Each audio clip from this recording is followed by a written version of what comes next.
জাহান্নাম শুধু আগুন নয়, রাসূল সাল্লাল্লাহু আলাইহি ওয়াসাল্লাম বলেছেন, জাহান্নামের আছে তীব্র আগুন আর আছে চরম শীত।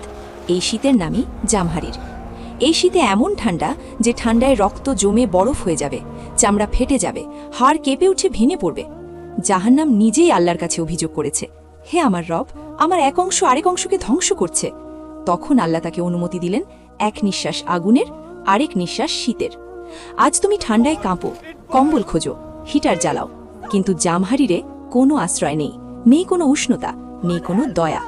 এই শাস্তি কার জন্য? যারা সালাত ছেড়েছে, গুনাহকে হালকা ভেবেছে, তাওবাকে কালকের জন্য রেখেছে। ভাই বোন, আজই ফিরে আসো আল্লাহর পথে, কারণ জামহারিরে কোনো দ্বিতীয় সুযোগ নেই।